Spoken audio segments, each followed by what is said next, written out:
Hello, friends, and welcome back to Artist Questions. This is the mostly weekly live stream where we look at some of the biggest questions facing contemporary artists today. My name's Dan Curtis. I'm an artist, writer, and arts educator from London in the UK, and this is all made possible by the amazing Bonk Art Masters and Exchange Art, of where I am currently, head of education for artists and collectors. So lovely to see you all this week. And this week we are going to be following on a little bit from the last few weeks mini series that I did on smashing imposter syndrome. And we are going to look at the idea of artistic play, as that seemed to be feeding a lot into last week's episode and a lot of the questions around feeling like you're not kind of a serious or real artist if you sort of need to experiment anymore, and that that you should just know what you're doing and that there's no time for things like playing around and mucking around with materials and things like that. And I'm going to show you today that that's not the case, hopefully. So what I want us to do then is look at today's question, which is not just about artistic play generally, but the question is, why does artistic play or experimentation, trial and error, feel so impossible? And not just generally, but in our contemporary culture, why does it feel harder than ever to be able to play and experiment with materials, ideas, processes without a knowledge of where they are going to go? So I want to have a look at, there's millions of answers to this question in a way, but I want to look at what I think could be some of the key reasons why you might be feeling blocked in terms of experimentation or finding the idea of playing or allowing yourself and giving yourself the space to experiment, why that might be feeling really difficult for you, and some ideas, both internal and external, about that. And then I want to think about a positive reframing for all of that. So, another way that we can look at the idea of experimentation that can hopefully get us reset into knowing that play is actually a really serious and important act as an artist, and what it all means for artists today. I've got 1,000,000,001 notes, so we'll see what we get through. As usual, just lots of new ideas and things I'm thinking about and reading. So hopefully something will resonate with you. And anytime you've got any questions or any thoughts like that, on Twitter and on YouTube, the chat is both open on both of those. So please feel free to drop a question or a comment or a disagreement or anything, anytime, clarification, anything like that. Let me know, and I'll be able to bring it up here on the screen so we can see your question. So then, why does artistic play feel so impossible at the moment for artists? I think it's worth beginning with actually the way I began with last week's session, which was looking at Amy McNee's book, We Need Your Art, the writer, activist, and artist. And she was saying there's a kind of question that lingers in our minds that play feels, and art making and artistic play and experimentation and not knowing where it's going and not creating value feels like childlike and stupid, both in the sense that educationally that's often what we're told, that those kind of things are for children and to stay there, not for the real world.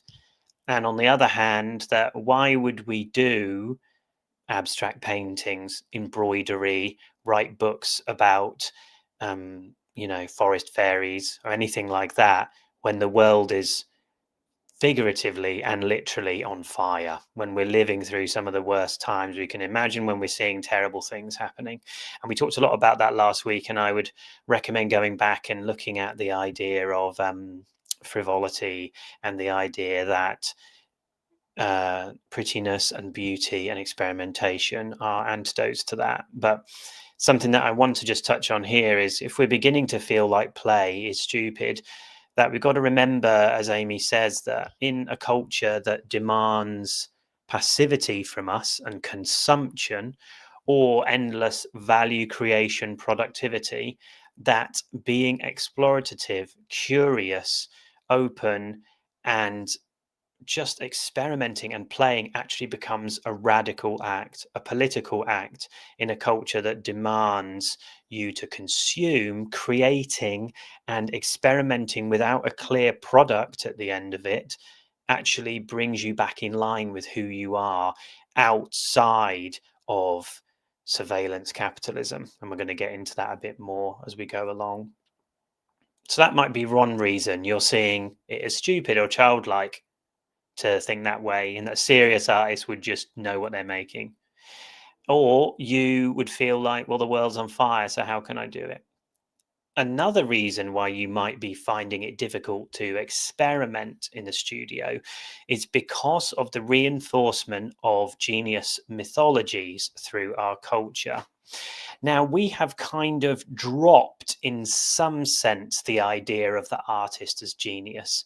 As I guess it's there in some elements of culture, maybe TV, and in some people's minds, that people sort of see artists as tortured geniuses or sort of bohemian, sort of airhead types, sitting in rooms smoking pipes, and suddenly, the muse disseminates that art through you, and that's how you become a real great artist or something like that. That still exists a little bit, but I think we're dropping it slowly. But I think it has been replaced by something else, and that's the idea of, I'm sure you've come across the idea of the 10,000 hours before. I can't remember where it came from, that book, but there's this idea that if you want to be great at anything, if you want to be a master or genius, then you've got to put in your 10,000 hours, that you've got to focus on this singular thing and drive at it for 10,000 hours, and then you'll be the best in the world.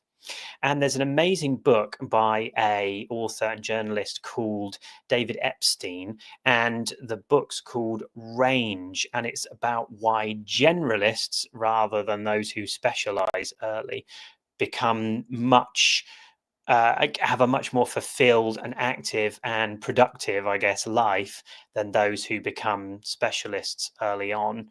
And so what he's saying is, all the research that we have about people who've produced some of the most amazing art in the world, or even people in sports or writing or anything else like that, all suggest that these people spent many, many years of their life before sort of landing on amazing works that they made, experimenting, playing, trying a plethora of different activities, trying all sorts of things out. And he gives a couple of examples, like Van Gogh. He gives an example of, who only really started painting in his late 40s, and before that had done a number of different careers. And in his writings, he talks about each of those things that he was doing as, this is the thing that I'm going to do, this is the one thing. And actually, through experimenting all this stuff and coming to painting at that later date, it worked out pretty well in terms of the work that he made. He also talks about sort of Roger Federer, the tennis player, who had grown up not really playing tennis at all. In fact, his mother wouldn't teach him tennis because he didn't serve the ball well or something like that. She was a tennis instructor. So he tried skateboarding, and then he moved on to wrestling, and then basketball, played that for a number of years, all this kind of stuff. But we would see him as this, someone like Federer is like this genius, figure who's this has his mythology around him. He's so practiced, he's so incredible. But actually, he spent so many years of his life experimenting with everything, and the range, as the book suggests, that gave him brought in the capacity for him to be brilliant at what he was. The problem is, David Epstein says, is that story is not very marketable. That story is not really doesn't brand very well. And the 10,000 hours story, instead, the specialist who only focuses on one thing forever and doesn't experiment and doesn't play and is just focused on this one idea, is much easier to apply to ourselves when we're feeling psychologically worn down and worried about our future, because we can say, oh, that's all I need to do. I just need to apply 10,000 hours to this one thing, not have a range of experimentation. And he uses an example of like Tiger Woods is like the poster child for this idea that Tiger Woods was given, his first golf club when he was, if you don't know who Tiger Woods is, he's a very famous golfer. And he was given his first club when he was 4 years old. And then, he was raised by his parents to keep trying. And by, 18, he's become a champion. And by 21, he's like world champion. He's the best in the world, something like that. And it's this kind of idea, which is so, so rare, that kind of person. And Tiger Woods in himself is a problematic figure for so many reasons, right? But it's that kind of figure that sticks out to us. And we kind of think that, well, we can't play and muck around and try things out and study different stuff and read things and experiment in the studio. We need to do have our golf club from when we were 4 years old. In fact, it's probably too late. I'm 25, I'm 35, I'm 45. It's all past, for me to become a great artist or something like that. But Epstein's saying complete opposite is true, but it doesn't brand well. So there's a high possibility that one of the reasons you're finding artistic play so difficult and the idea of experimentation is because of genius mythology that is pushed in our face all the time. But in fact, those with a range of skills, interests, passions, being a fucking artist, that's where the some of the greatest work lies. So that could be one reason. Excuse me. Another reason why you might be feeling that artistic play feels so impossible is back to the work of the amazing social and political theorist and journalist and music writer Mark Fisher, who we talked a little bit about last week, and we're going to expand on a bit more now. And in his book Capitalist Realism and in his book Ghosts of My Life, he talks a lot about the idea of both the retreat into the past at times of crisis, but also a sense that there is also a lament for lost futures. So let me explain that a bit more. What he's saying is that many people now have a sense that the futures that seems to be on the horizon for us, say at the end of the 20th century and just the beginning of the 21st century, seems now to have evaporated. In fact, that's a quote from his book, "The future has evaporated." There doesn't and what his famous quote, famous for putting the quote out, "It's easier to imagine the end of the world than the end of capitalism." And the future for many people feels dystopian, feels like we're just driving to, destroying and exploding everything. And the things of like the excitement and the promise that was to come seems to be gone. And so actually we are in a place of lamenting a future that never came, as well as maybe lamenting a past that we feel we should have engaged with. And that can put us to a point of, well, what's the point then? So when it comes to things like artistic play, if we are seeing like ahead of us dystopia and behind us like sort of imagined nostalgic ideas of something that should have been, or I should have been there, we can lead to, well, what's the point of play when everything's on fire and falling apart? And what that leads to, he says, is an inability to imagine the new.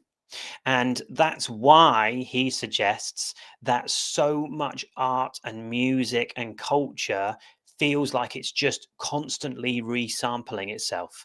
Why we're seeing the same redos of the same ideas, why we see the 15th series of Downton Abbey or whatever, just this continuing repeating of old ideas, why we see music artists sampling a song that's only 5 or 10 years old and it repeating it again as if it's like a new thing when it isn't. It's just an endless cycle of internal looking.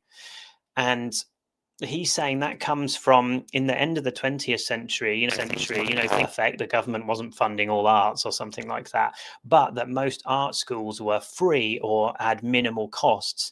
And that meant that working class people, middle class, and the bourgeoisie could all go to the same art school, begin mixing, and that's when incredible music and art start to emerge. And he's saying it's interesting because at that time, think about 60s, 70s, 80s, there's actually there's a sound for each of those time periods, like sonically.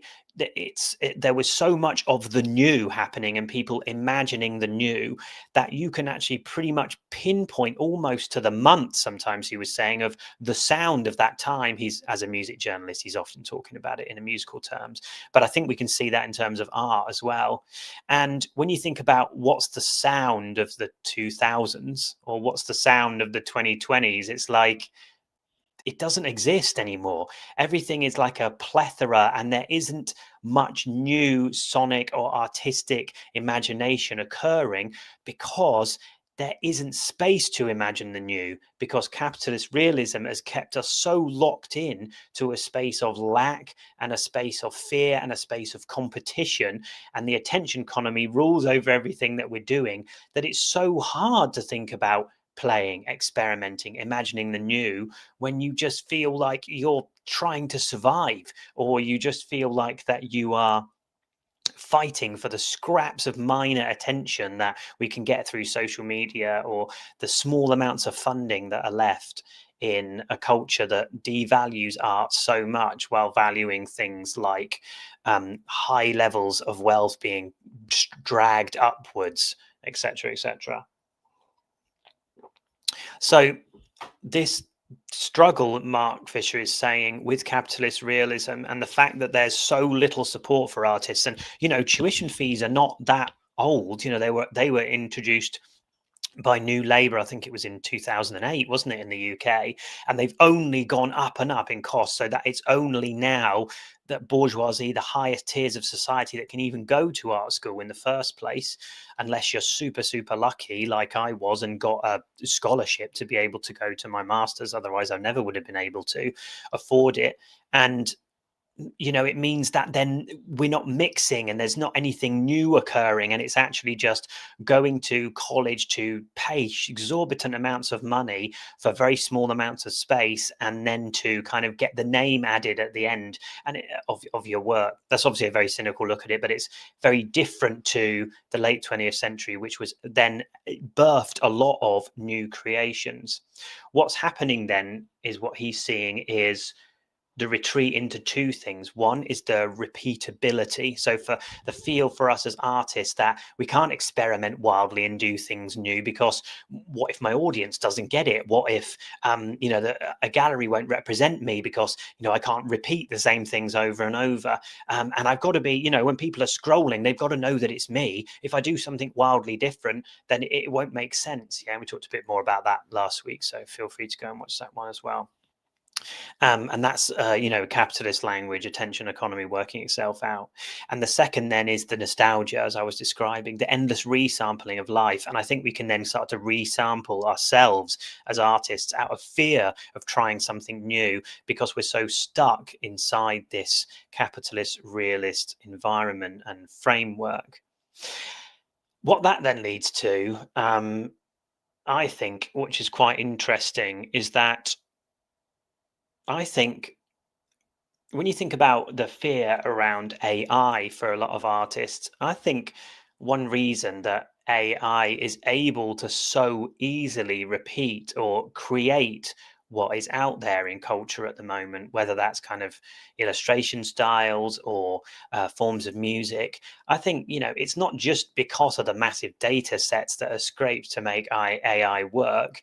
It's also because so much music and art sounds exactly the same, because we're stuck in this sort of nostalgic time loop where we can't reimagine the new. It's so easy for an AI to find patterns between things.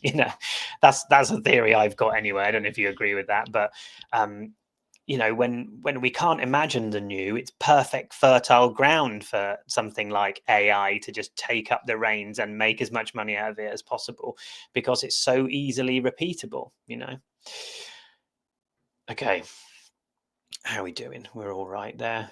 Thank you if you've joined since I started.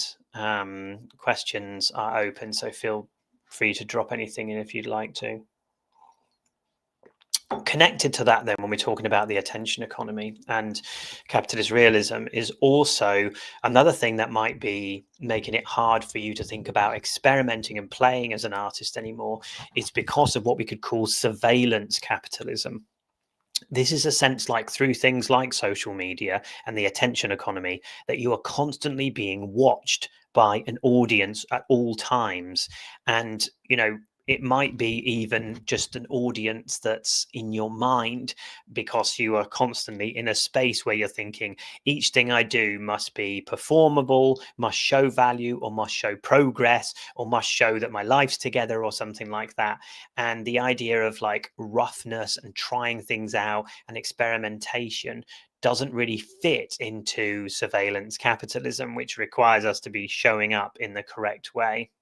And I think that feeling of constantly being watched then leaps into the studio. And as you're trying to experiment and play something, you're like, yeah, but will people get this? Will it make sense to my audience? Or if I do this, how am I going to photograph it for it to fit on my Instagram page? Or how should I be making a reel while I do this? And it constantly, like, colonizes our entire life. It gets inside of our heads and keeps blocking us from being able to experiment and doing what we're doing. And then you get that strange, funny thing then, when the sort of attention economy colonizes everything in your work. It sort of gets in the way of your making process, as I was just describing, and you feel like you're totally surrounded, on the one hand, being watched by all these imaginary people around you. But at the same time, you become extremely isolated and lonely, because you're not actually connecting with anyone on a real basis. And both of those things can kind of drive you insane, it feels like. So surveillance capitalism might be a huge issue in terms of how you're viewing experimentation. Okay, last few little things before we think about reframing. There might be, this is a brand new thought, right? So tell me what you think to this. I was thinking one reason that a lot of artists, I think, struggle with play is that play and experimentation, as well as not feeling like something that can be really shown, maybe like from a surveillance capitalist viewpoint, it's also something that feels so unresolved, and which is literally the point of it, right? But also it feels then something that's very minor, something that's not making a big impact. And I think when it comes to the attention economy and how much cultural products that are put out these days are talked about, it's all about how big it is, right? So, for example, me and my son went to see the new Wicked film last week. And basically, his class and a lot of other schools in London were part of this film festival, were given like free tickets to go and see a film. It's called the Interfilm Film Festival, with the idea of promoting film to young people, which is great. And we saw some animations created by school children and stuff on the massive mega screen. It was really, really cool.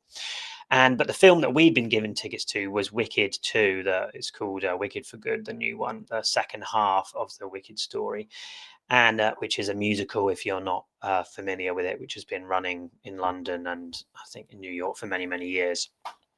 Anyway, the head of Universal, is it? I think, who produced the Wicked film, head of Universal Studios UK, she was there to talk about the film. And interestingly, she only said she said three things actually about the film to, like, promote it and talk about why it was so amazing to the children. She talked about that over 10,000 people or something like that had worked on the film. It's this huge number. She talked about that the box office sales for it were the biggest film in the UK this year, and everyone's, clapping and cheering. Then she talked about how in one scene in the film, there's this massive tulip field that some characters are running through, and they didn't want to do it with CGI. They wanted to make it real, so they planted 1 million tulip bulbs to get this absolutely monstrous massive scene. And she talked about 1 million tulip bulbs were planted for this scene. So you can see the three things that she mentioned were all about size, scale, money, how much money it had made, how many people had seen it, how many million tulip bulbs there were. And I just thought, like, is that the point of this whole thing? You know, is that the point of why this musical was written originally, or why this film was made? You know, the whole film is about identity and, you know, connecting with good and evil, and what makes a person real and what makes a person good, and something like all those kind of things. It's really in-depth, interesting storytelling, but the way she kind of brought it out was like, it's all about scale and size, and the way that they've rendered this film is just like bigger all the time.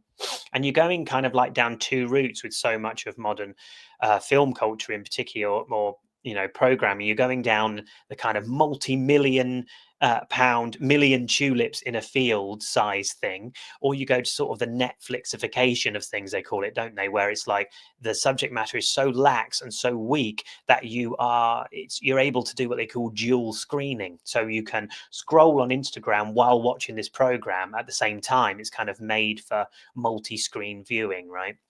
And I just think that that really plays into our thoughts about play, artistic play, because I think sometimes we feel that artistic play is not a million tulip bulbs in a field, right?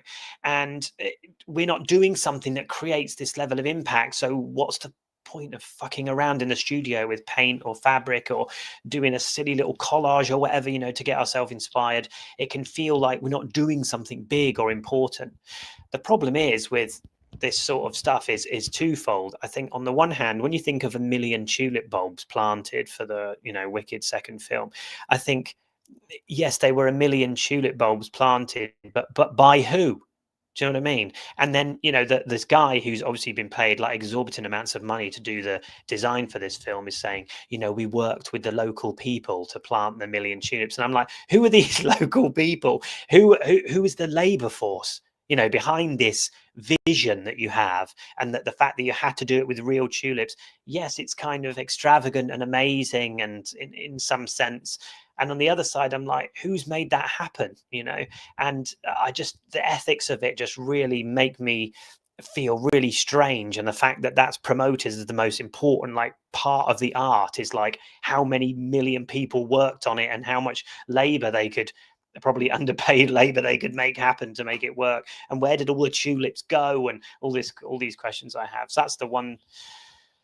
um I just think that is, when it comes to like big projects, that's like the one side of it. The other side is that there used to be, I guess, and this is not a nostalgic thing, but it's just a thing that's changed when we think about playfulness as artists.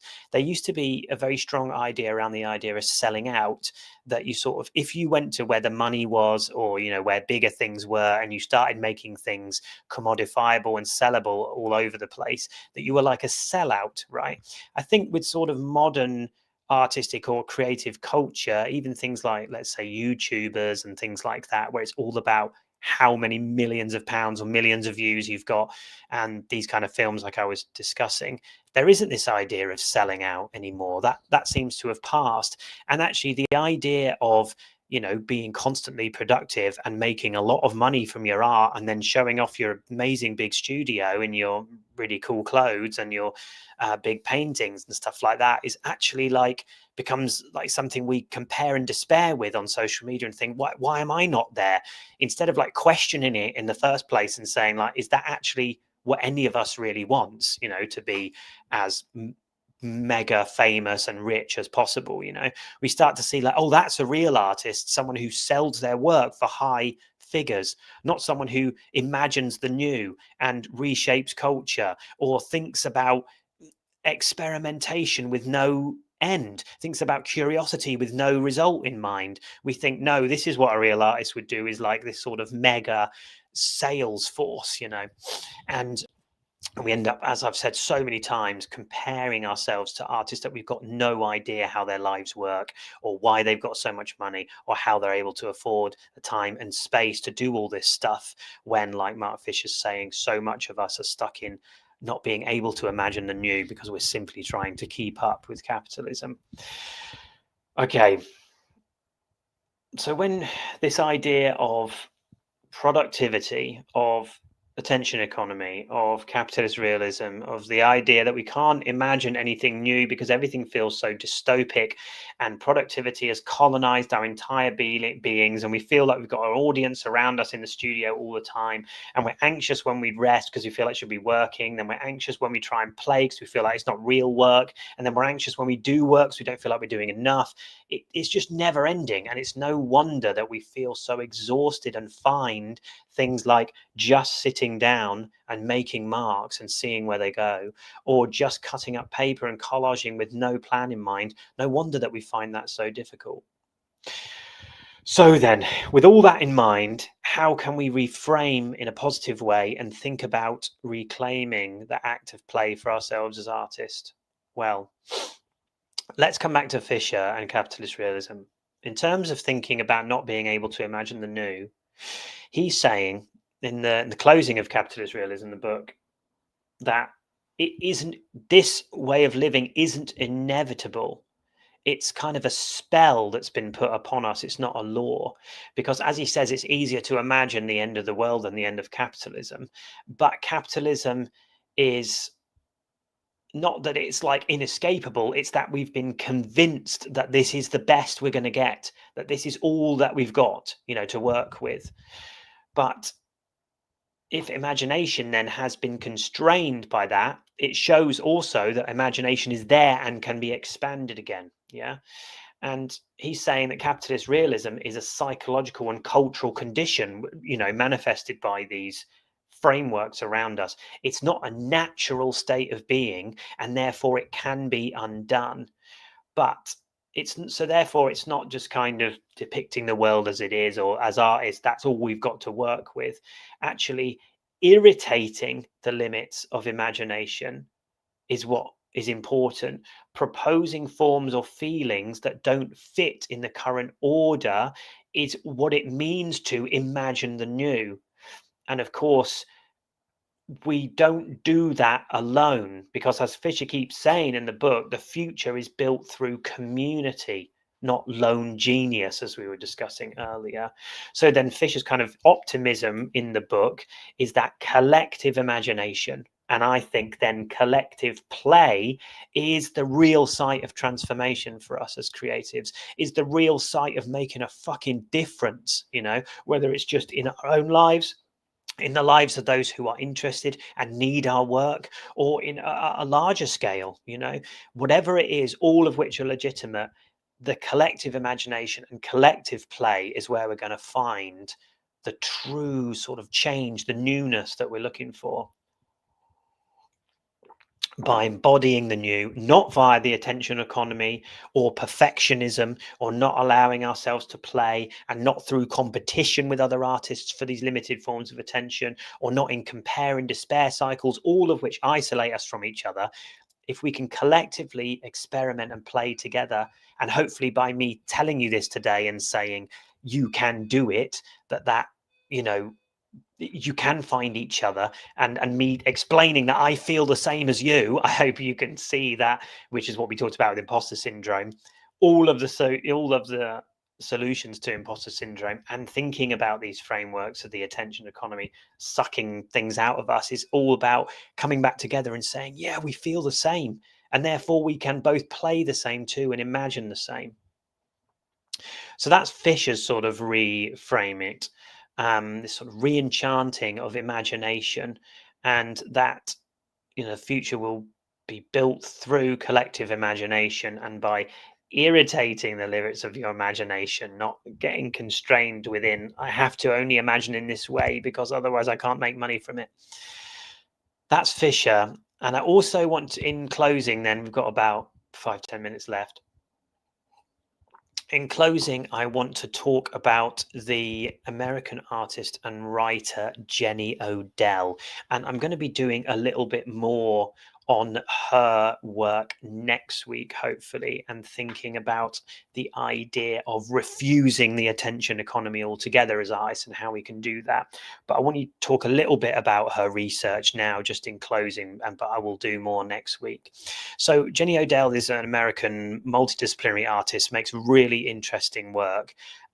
She's also a writer and educator, and she was, I believe, I've written it here. Oh yeah, she was she taught internet art and digital physical design at Stanford University for about 10 years or so.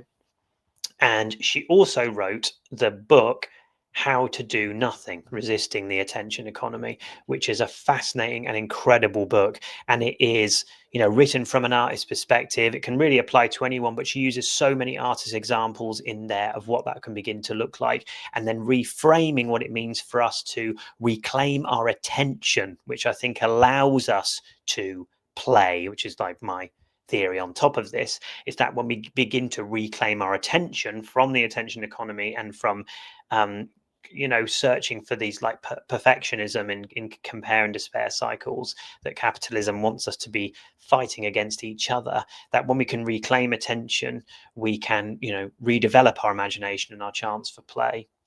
So a book is all about, it's not actually about doing nothing. What it's about is refusing the attention economy and stepping out of the kind of constant push to produce, optimize, monetize, and perform, so that we can recover deeper forms of attention and therefore meaning and connection. And then what I'm saying is, and therefore play as well, and experimentation. So Odell in the book talks about how digital capitalism, which the attention economy is part of, which capitalist realism is part of, wants us to be continuously efficient, visible, and endlessly productive. Visible is really important here because play needs to be done in community, but it needs to be done with a freedom of judgment. And the idea of being constantly visible, like the audience living in your head, living in your studio from the attention economy, as I was describing, makes it so hard. Because with those things in place, needing to be efficient, visible, productive, it erodes our ability to notice things around us and start to make the connections and experimentations that artists need to make stuff work. It erodes our capacity to care about those things, particularly then if you link it back to Fisher's work and the idea of not being able to imagine the new. In that sense of dystopian futures, we start to think, oh, what's the fucking point of caring about anything, because it's all going to shit anyway. So therefore it limits our curiosity and then our playfulness, and ultimately within that our full humanity. So a lot of our humanity is colonized by the attention economy and capitalism. That's making it so hard for us to experiment. So therefore doing nothing is actually about reclaiming attention. So she talks about even the simple acts of looking at birds, noticing your neighborhood, spending time in unoptimized physical environments, allowing boredom, following curiosity with no outcome in mind. There's not laziness or stupidness or unproductivity. It's political, because it's a withdrawal from an economy that tries to turn every second of your fucking life into productivity. And therefore, for us as artists, every second in the studio must count all the time. She also has this really interesting idea that attention is relational, not extractive. Yeah. So also we might start to think, like I said, if we can continuously think of ourselves as lone vessel genius artists, even when it comes back to reclaiming our attention or trying to play personally, yes, we need that time to do it in ourselves. But what we might become is that we might start to think, because if I do this, then I will be able to extract the most value from the experimentation, then that will make the best work, and then I can be liked on Instagram and I can sell, etc., etc. It all like more isolation. But she draws on ecological thinking, so thinking that things are interconnected, and that real attention is situated in place, in around us, in community, and it's reciprocal. It's done in community with each other, and it's slow, which is complete opposite of the attention economy. And of course, it contrasts sharply with capitalism's version of attention, which is fast, shallow, instrumental, and then I would say repeatable as well. And you get this kind of internal nostalgia, as we were talking about earlier with Fisher and Reynolds' work. So we need to then think about how play then becomes political, is what Odell is talking about. Because free, unstructured play and experimentation is one of the few spaces that capitalism struggles to commodify, because it's not brandable, it's not repeatable. So play reopens pathways literally in our mind and our bodies and our work to experimentation, surprise, absurdity. And absurdity is vital to artistic life. Yeah.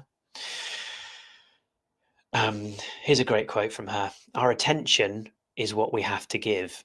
Where we put it determines what kind of world we create. I began to realize that the things that feel like nothing, being in the park, watching birds, experimenting, playing, were not nothing at all. They were the basis of my ability to think, to reflect, and to create. Yes, friends, the basis of your ability to think, reflect, and create as an artist is not in solopreneur perfect production of work.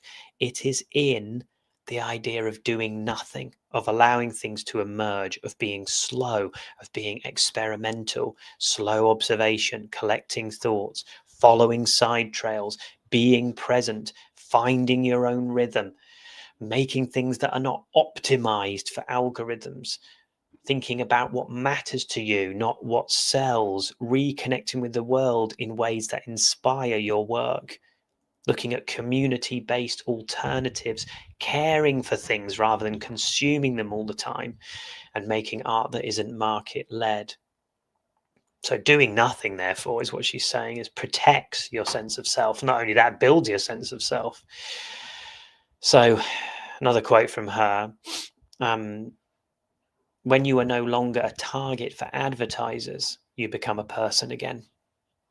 Couldn't say any better than that, really, could you? So in that sense, doing nothing becomes a tool for creating space where authentic art can emerge. Okay, so more on Odell next week and more thinking about resisting the attention economy as artists. But I hope that's given you some reframe this week in thinking about play, in thinking about how you might review experimentation as a maker, and how you might give yourself the, what am I trying to say? Just, well, say it as simple as this: just let yourself play, let yourself experiment, because you truly are building the foundations of your work, and your ability to think properly and your ability to create comes from that. You need to be able to play and experiment as an artist, and it is an act of political resistance to do so. Thank you for being here, friends. I hope to see you next week. And then I think it's going to be Christmas holidays after that, isn't it? Maybe we got 2 more. I don't know. I'll let you know next week.